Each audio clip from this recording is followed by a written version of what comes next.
Jeden Tag hören wir wieder etwas Neues über unsere Lieblingsstars, ob es sich um dessen letzte Romanze handelt oder um ein Desaster. Lass uns einen Blick auf Stars werfen, von denen du vielleicht vergessen hast, dass sie einmal hinter Gittern saßen.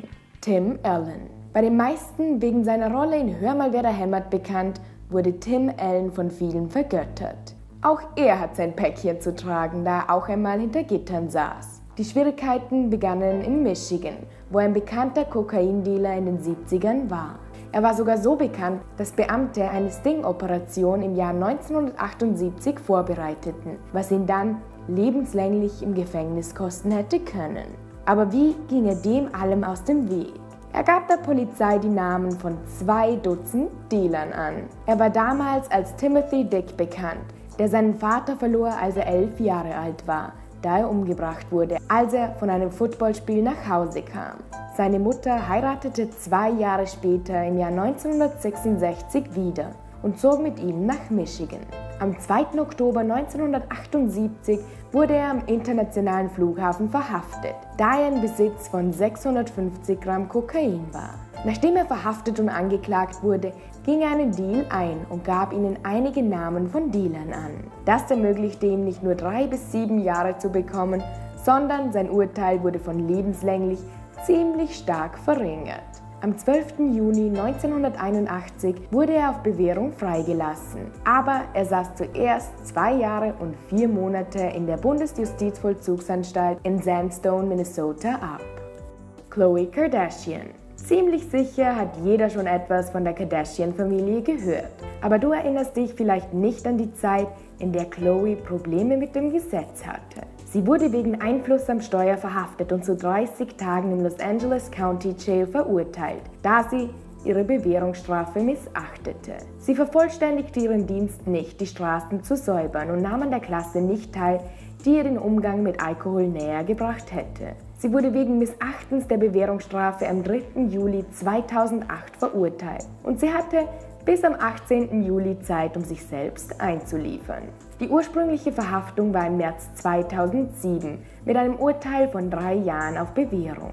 Khloe lieferte sich selbst am 18. Juli um 10:36 Uhr ein und wurde um 13:29 Uhr von dem Los Angeles Sheriff Department entlassen. Sie musste nur 3 Stunden absitzen, anstatt ihren 30 Tagen, die sie eigentlich bekam. Als sie befragt wurden, warum sie nur so kurz hinter Gittern saß, antwortete das Gefängnis darauf, indem sie sagten, dass sie die nicht gewaltvollen Insassen gehen ließen, da das Gefängnis überfüllt war. Mark Wahlberg. Mark Wahlberg, der für seine Zeit als Marky Mark and the Funky Bunch bekannt wurde, machte sich auch seinen Namen als Krimineller. Als er 14 Jahre alt war und in einer 3-Zimmer-Wohnung gemeinsam mit seinen 9 Geschwistern lebte, entschied er sich dazu, die Schule abzubrechen und einer Gang beizutreten. Während er in der Gang war, steckte er zwischen 20 und 25 Mal in Schwierigkeiten. Seine Straftaten waren unter anderem Drogenhandel. Er attackierte einen Vietnamesen ohne Provokation. Den ersten Mann attackierte er mit einem Schläger, den zweiten mit seinen Fäusten, wodurch er den Mann erblindete. Das Gericht des Staates Massachusetts detaillierte das Geschehen, das sich am 8. April 1988 ereignete. Sie behaupteten, dass das Opfer Tan Lam aus dem Fahrzeug mit 2 Bierkisten ausstieg. Mark attackierte Tan mit dem Schläger, verwendete ein Schimpfwort und schlug ihn. Der Schlag war so hart, dass der Schläger in 2 brach und den Mann bewusstlos schlug. Mark wurde für diese 2 Angriffe verhaftet und er saß ursprünglich für 2 versuchte Mordanschläge vor Gericht. Das Urteil wurde später verringert und er bekam bis zu 10 Jahren. Er bekannte sich schuldig und wurde für 2 Jahre im Deer Island House of Correction in Boston eingesperrt. Er saß aber nur 45 Tage ab. Robert Downey Jr. Auch bekannt für seine Rolle in Iron Man war Robert immer ein beliebter Schauspieler und er gab zu, dass er bereits einige Male im Gefängnis saß. Er verbrachte einige Zeit dort zwischen 1996 und 2001 wegen Drogenmissbrauch und Drogenbesitz. Er sagte tatsächlich, dass abgesehen von den harten Wachen, wenn du dort mit dem richtigen Zellenbewohner endest, dann ist das der sicherste Ort auf der Welt. Wovon er sich sicher im Gefängnis fühlte, war seine Drogensucht. Robert sagte, dass sein Drogenkonsum im Alter von nur 8 Jahren begann, als sein Vater Robert Downey Sr. ihm welche gab. Seine ausgewählte Droge war Kokain, die er mit seinem Vater und scheinbar Jack Nicholson nahm. Nach seinem ersten Gefängnisaufenthalt rauchte er Crack und nahm Heroin. Sein Leben ging so weiter bis im Jahr 2003, als er in eine Rehabilitationsanstalt eingewiesen wurde. Und dort half man ihm, seine Sucht unter Kontrolle zu bekommen. Seither ist er nüchtern und macht sich einen Namen in Hollywood. Und er gab preis, dass er niemals mehr in seine Drogensucht fallen möchte, die fast seine Karriere versaute, bevor diese überhaupt startete. Amanda Bynes. Amanda Bynes ist für ihre Filme bekannt und für ihre Zeit auf Nickelodeon. Sie ist auch bekannt für ihre Schwierigkeiten mit dem Gesetz im Jahr 2012.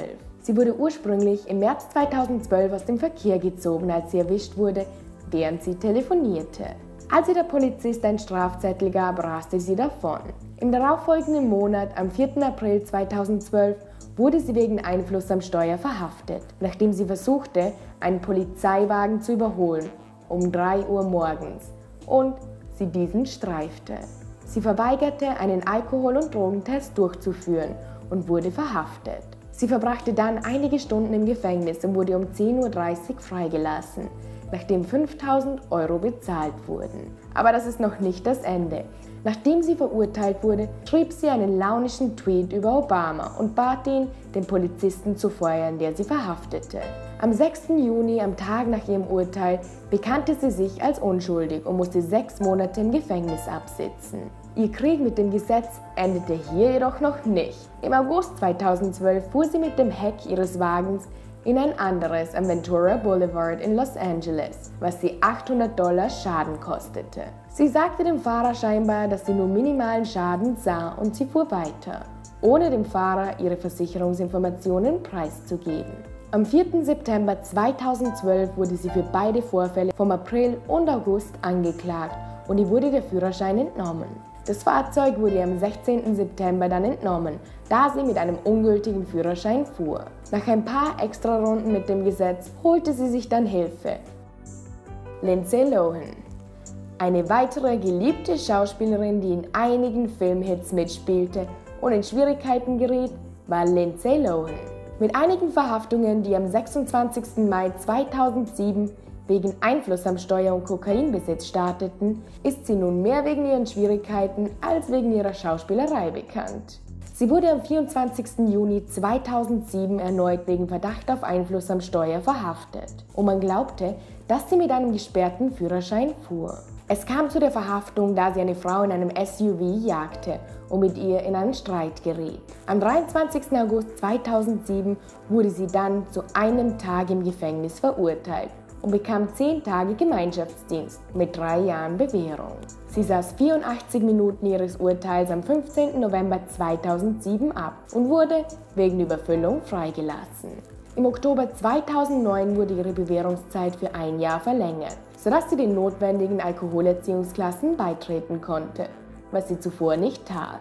Im Juli 2010 saß sie für 2 Wochen im Knast, da sie nicht in der Klasse erschien. Sie wurde ursprünglich zu 90 Tagen verurteilt, aber erneut verkürzte sich das wegen Überfüllung. Matthew McConaughey. Matthew McConaughey wurde im Oktober 1999 verhaftet, weil er nackt tanzte und dabei die Bongotrommel spielte. Seine Verhaftung passierte um 3 Uhr morgens wegen Verdacht auf Marihuana-Besitz, Paraphernalienbesitz und Verweigerung der Festnahme. Die Vorwürfe wurden fallen gelassen und er wurde nur noch wegen Verweigerung der Festnahme angeklagt. Die anderen Anklagen wurden fallen gelassen, weil es in diesem Fall keine Beweise gab. Er weigerte Kommentare über seinen Aufenthalt zu machen, aber er verbrachte schlussendlich 9 Stunden im Gefängnis, bis er für $1.000 entlassen wurde. Macaulay Culkin. Jeder verbindet Macaulay Culkin mit dem Film Kevin allein zu Hause und er steuerte auf eine hervorragende Karriere zu, da er in mindestens 19 Filmen mitspielte. Die Dinge endeten jedoch nicht so berauschend für ihn, da er im September 2004 wegen Drogenbesitz verhaftet wurde. Er wurde um ungefähr 16 Uhr aufgehalten, da er zu schnell gefahren ist. Und als er dann stehen blieb, wurde er wegen Besitz von Marihuana und geregelter Stoffe ohne Verschreibung in Oklahoma City verhaftet. Die Polizei fand 17,3 Gramm Marihuana und 8 Xanax-Tabletten und weitere 16 Tabletten stellten sich später als Clonazepam heraus. Brad M. Tabezel war ein Polizist, der eine schwarze Tasche mit Marihuana und Bargeld am Boden fand. Und Macaulay zog seine Tabletten aus seinen Taschen. Der Beamte fand genauso 6 Joints und ausgebrannte Zigaretten im Wagen. Er wurde später ohne Kommentar aus dem Oklahoma County Jail entlassen. Chris Brown. Chris Brown, bekannt als Musiktalent, wurde wegen den Schlägen auf Rihanna verhaftet, die sich am 8. Februar 2009 ereigneten. Am 14. Juni 2012 steckte er wieder in Schwierigkeiten, als er in eine Schlägerei mit dem bekannten Sänger Drake in einem Club geriet. Es wurde berichtet, dass bei diesem Vorfall 8 Menschen verletzt wurden, wegen zerbrochenen Glasflaschen und den Fäusten, die geschwungen wurden. Das war jedoch noch nicht das Ende seiner Schwierigkeiten. Er sah dem Gesetz noch mehrere Male entgegen, wegen Angriffen und Auseinandersetzungen. Paris Hilton.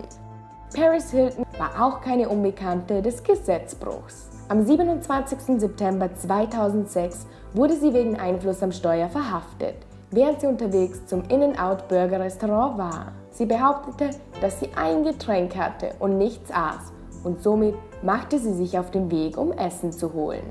Nach ihrer Verhaftung gestand sie rücksichtsloses Fahren im Januar 2007 und sie bekam 3 Jahre auf Bewährung, musste einer Alkoholerziehungsklasse beitreten und $1.500 bezahlen. Diese Strafe beeindruckte Paris scheinbar nicht genügend und so wurde sie wegen zu schnellem Fahren einen Monat später wieder aus dem Verkehr gezogen. Sie hatte keine Lichter an und fuhr mit einem ungültigen Führerschein, was dazu führte, dass ihr Fahrzeug beschlagnahmt wurde.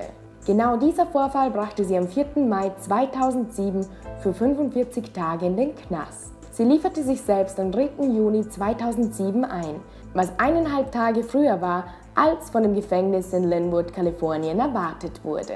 Im September des Jahres 2010 geriet sie in noch mehr Schwierigkeiten, als ein Säckchen Kokain aus ihrer Tasche fiel. Sie musste $2.000 bezahlen und bekam 1 Jahr auf Bewährung.